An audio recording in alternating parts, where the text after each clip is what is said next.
समाज का कार्य हो, सनातन धर्म का कार्य हो, राष्ट्र उत्थान का कार्य हो और अपने राष्ट्र हित का कोई कार्य हो तो थोड़ा सा सहयोग भी बहुत बड़ा होता है।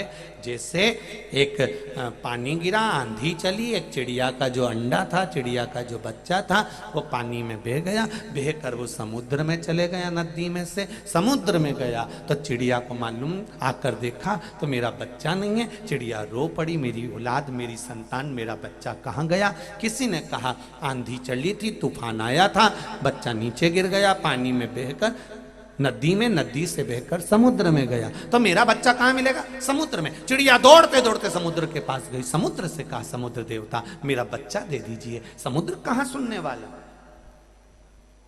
वो समुद्र जब राम जी की नहीं सुना, आखिरी में सुना, तो वो समुद्र इतनी जल्दी चिड़िया की सुन लेगा? चिड़िया हाथ जोड़ती रही, पांव जोड़ती रही, पर नहीं, समुद्र ने चिड़िया का बच्चा नहीं दिया। चिड़िया को गुस्सा आया, चिड़िया ने चोंच में पानी भरा, फेंकना समुद्र का पानी बाहर चालू करा। कौवा निकल के जा रहा था, कौवे ने पूछा री चिड़िया तू ये क्या कर रही है? चिड़िया कहती है मेरे बच्चे को इस समुद्र ने निकल लिया, दे नहीं रहा, मैं पूरा समुद्र खाली कर दूंगी। इतने में कौवे ने मुस्कुरा कर हंसकर कहा री चिड़िया तू अकेली इतनी सी कब तक पानी फेंकेगी? ये हो नहीं सकता कि तू समुद्र खाली कर दे। चिड़िया ने कहा गजब का कौवा है रे तू, मेरी समाज का पक्षी होकर, मेरी समाज का होकर, मेरा होकर साथ देने की जगह ज्ञान दे रहा है। साथ देना हो तो दे, नहीं तो जा यहां से, कहीं दूसरी जगह बैठ जा और जा मरा हुआ कुत्ता खा, इसके सिवा कुछ नहीं तेरे हाथ में। कौवे को बुरा लग गया, कौवे ने भी चोंच में पानी भर के फेंकना चालू करा। अब जितने पक्षी जाते वो पूछते तो कौवा सबको बता देता। चलते चलते एक बार गरुण जी वहां से निकल कर जा रहे थे, अपने समाज के लोगों को देखा, इतने पक्षी, ढेर ढेर पक्षी समुद्र के तट पर चिड़िया के साथ मिलकर हेल्प कर रहे हैं। तो गरुण जी ने पूछा क्यों रे, ये क्या कर रहे हो? तो उन्होंने कहा कि चिड़िया के बच्चे को समुद्र निकल गया, दे नहीं रहा, तो हम समुद्र खाली कर रहे हैं, पूरा पानी निकाल के फेंक देंगे। इतने में गरुण जी ने कहा अरे ओ पगला होन, तुम मूर्ख हो, तुम में अक्ल नहीं है? इतना बड़ा समुद्र कोई खाली होता है? जिंदगी निकल जाएगी तो भी खाली नहीं होगा। इतने में सारे पक्षियों ने कहा गरुण जी हमारी समाज के होकर हमारा साथ नहीं दे रहे हो, साथ देना हो तो दे, नहीं तो जाओ भगवान नारायण के पास में जाकर बैठ जाओ, लक्ष्मी जी के चरण के पास में जाकर बैठ जाओ, जाओ यहाँ से।